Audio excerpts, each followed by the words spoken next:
Pera o panahon? Ano po ang pipiliin nyo? Money or time? What will you choose? Ano nga bang pagkakaiba ng pera sa panahon? What is the difference of having money and having time? Ito po ang pagkakaiba. Pagdating sa pera, alam mo ilan pa ang natitira sa iyo. Nabibilang natin ang pera. Pero pagdating sa panahon, di mo alam ilan pang oras, ilang pang minuto, ilang pang araw, ilang buwan, o ilang taon na lang ang natitira sa iyo. Pakatandaan niyo po yan. When you have money, you know how much do you have in your pocket. But with time, we do not know how much time is left with us. Ano ba ang mas mahalaga? Pera o panahon? Mahalaga ang pera, pero kung wala kang panahon, walang halaga ito. Sandali lang mahanap ang pera. Amen? Bigyan ko po kayo ng advice, payo, kung paano ka makakapulot ng pera. Gusto niyo po? Siyempre. Ito lang pong gawin niyo.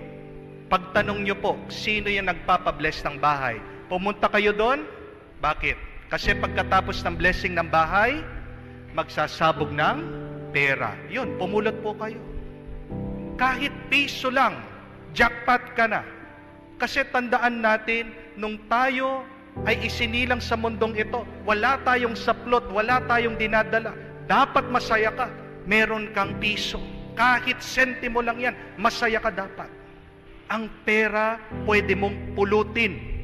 Ang pera pwede mong hanapin. Ang pera pwede mong pagpaguran. Pero ang panahon, kahit anong gawin mo, hindi mo mapipigilan ang pagtakbo ng panahon. Lahat tayo may nakatakdang panahon sa pag-alis natin dito. Kaya nga yung mga iba, may takot sa kamatayan. Yung mga iba, nanginginig. Yung mga iba, nag-aalala. Baka daw bukas mamamatay na sila. Totoo yun. Kasi hindi natin alam kung ilang pang oras at panahon ang natitira sa atin. Kaya nga, yung nagising ka lang, malaki ng grasya yon sa Panginoon. Jackpot ka na naman.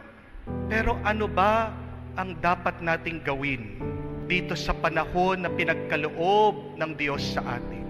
Makinig tayo sa payo nitong si Haring David. Sa unang pagbasa, sabi po ng kwento, namamatay na siya.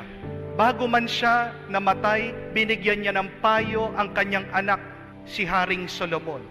Yung mga salita ni Haring David na ating po nabasa at napakinggan, they are the words of a dying man.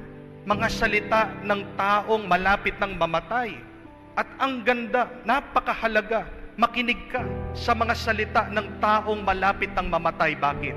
Kasi diyan mo makikita, diyan mo malalaman anong pinakamahalaga sa buhay. At anong sinabi niya sa kanya? Dalawa. Magpakatatag ka at sundin mo ang utos ng Diyos.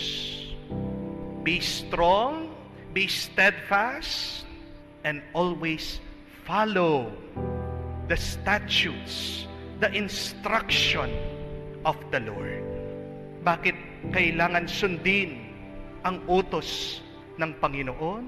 Kasi sabi ni Haring David, magiging matagumpay ka. Magiging masaya ka. Yan lang po ang kailangan nating gawin para tayo ay maging masaya, maging matagumpay, maging payapa. Sundin lang natin ang utos ng Diyos. Be good. Maging mabuti ka lang. Dahil kung sinusundan mo ang gusto ng Diyos, solve ka na. Wala ka ng ibang kailangan dahil pupunuin ka niya, tutulungan ka niya. Nakita din po natin ito sa Ebanghelyo. Pinaalis ni Jesus ang kanyang mga alagad, ang kanyang mga disipulos, ang mga apostol. Wala silang dinadala. He gave an instruction not to bring anything. Paano sila mabubuhay? Ang Diyos ang bahala sa kanila. Basta't sundin lang nila yung utos niya. At narinig po natin na kahit wala silang dala, hindi sila pinabayaan. At ang nakakamangha, nakakabigla, nakagawa pa sila ng mga milagro. Nakagawa sila ng mga himala. Wala silang dala ni isang barya. Pero yung mga pinakita nila, yung mga ginawa nila, kamangha-mangha. Dala-dala nila ang kapangyarihan ng Diyos. Bakit? Dahil sinundan nila ang kagustuhan at utos ng Diyos. Ngayon, dapat mapagtanto natin at maisip, bakit kaya napakamalas ko sa aking buhay? Bakit kaya napakalungkot ko? Bakit kaya napakabigat ng buhay? Baka naman, hindi ka sumusunod sa kautusan ng Diyos. Baka naman, hindi mo ginagawa ang kagustuhan ng Diyos. Remember this, my dear friends. If you follow the will of God, you will always triumph in your life. You will always succeed in your life. You will always find happiness in your life. You will never go wrong in following the will of God.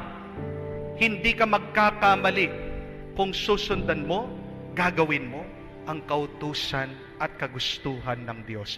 But you will always encounter problems in your life if you keep on prioritizing doing your will first rather than the will of God.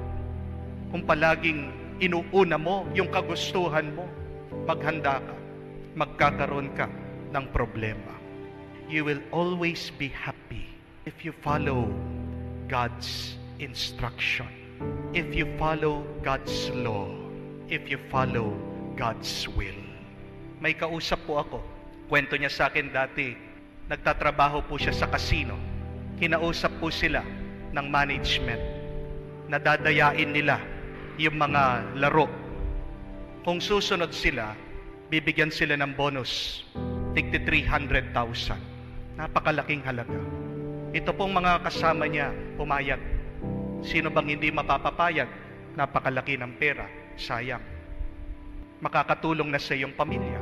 Hindi lang sila makakakain, mabibigyan mo pa sila ng magandang buhay. Pero sabi niya sa kanya sarili, sinabi niya sa management, hindi po ako. Bandang huli, siya pa po yung pinarusahan. Na-penalize pa po siya. Ginawa pang mahirap yung kanyang pagtatrabaho. Pero sabi niya sa akin, Father, I do not have any regrets. Hindi po ako nagsisisi doon sa ginawa ko. Bakit? Ngayon pong tapos ng lahat at nag-retire kami, nakita ko po yung buhay ng mga katrabaho ko. Nahihirapan po sila ngayon. Ako po, ang saya ko po. Ako po, payapa po ako sa aking retirement. Kaya hindi po ako nagsisisi. Oo, kung noon siguro nag-enjoy sila. Ako talaga nahihirapan pero nagtitiwala ako sa Panginoon na tama yung ginawa ko. Tama nga. Ngayon po, wala akong problema. Sila, ang dami nilang problema. Kung palagi mong susundan yung iyong gusto, maliligaw ka, masasaktan ka, mawawala ka, mabibigo ka. Hindi natin alam kailan tayo aalis sa mundong ito. Kaya nga, habang meron kang panahon, yan ang napakahalagang mensahe ngayon. Sundan mo ang utos ng Diyos. Sundan mo ang kagustuhan niya. Hindi ka magkakamali at makikita mo, magiging masaya ka. Magiging payapa ka ngayon at magpakailanman.